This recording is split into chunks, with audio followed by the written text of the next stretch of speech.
The Xbox ROG Ally X is undoubtedly the best Windows handheld gaming device currently available. It can play nearly all of your PC games, stream games seamlessly from your PC or online, and has access to much more. But how well does it perform with VR games? I decided to connect my MetaQuest 3 to it and test out Alien Rogue Incursion, Metro Awakening, Half-Life Alyx, RoboQuest VR, and Demeo Battlemarked, and the results were quite surprising. I'll keep these notes brief, so don't expect any detailed statistical analysis. All game settings and configurations were automatically imported from Steam during installation on the Xbox Ally X, so nearly every game launched with my previous maximum graphics settings enabled. First up, we have Alien Rogue Incursion. While the game loads and starts up without any issues on max settings, it's clear that it's struggling, averaging around 15 frames per second. I went through all the graphics options and set everything to the lowest settings possible, which increased the average frames per second to around 30.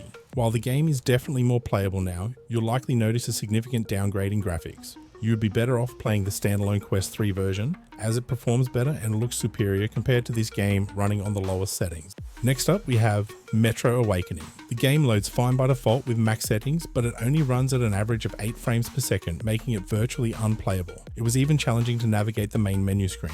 With all graphics options set to the lowest settings, the game becomes much more playable, with frames reaching a steady 30 to 35 frames per second. Although the game is now playable, it still has the same issues as Alien Rogue Incursion, where the graphics are significantly worse than the Quest 3 standalone version.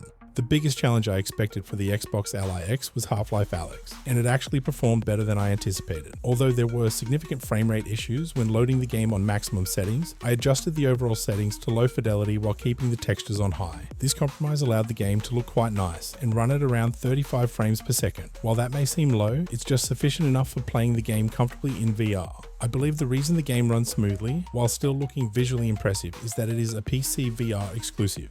This allows for greater optimization compared to other games that are released on multiple platforms.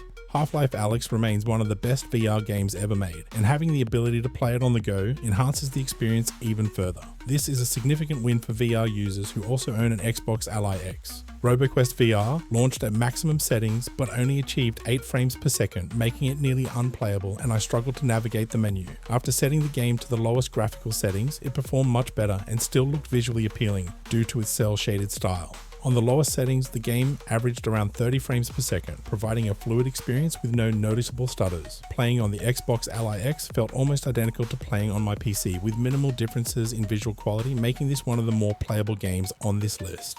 Lastly, we have Demeo Battlemarked. The VR mode of this PC game does not offer any configurable graphics settings. These options are only available in the flat screen version. You can either play the game in standard mode or connect it to a VR headset for an immersive experience, which provides much more flexibility on the go and is why I consider it to be one of the best VR games for the Xbox Ally X. The performance in virtual reality is quite impressive, showcasing the smoothest gameplay and the highest frame rate among all 5 games, reaching a stable 45 frames per second throughout my entire play session. The combination of the graphical style, the slow and steady pace of the game, along with the tactical turn-based combat creates the perfect balance. So there you have it, 5 VR titles with varying degrees of graphical stress put on your Xbox Ally X. While some games may be playable, they aren't really optimal since they have to be run on the lowest setting. Based on the current games I've tested, I wouldn't recommend trying Alien Rogue Incursion or Metro Awakening, as they are nearly unplayable due to their poor visuals. However, I highly recommend Half-Life Alyx, RoboQuest VR, and Demeo Battlemarked, as they are completely playable and visually appealing in VR. Let me know if you've played any VR games on the Xbox Ally X and how well they performed.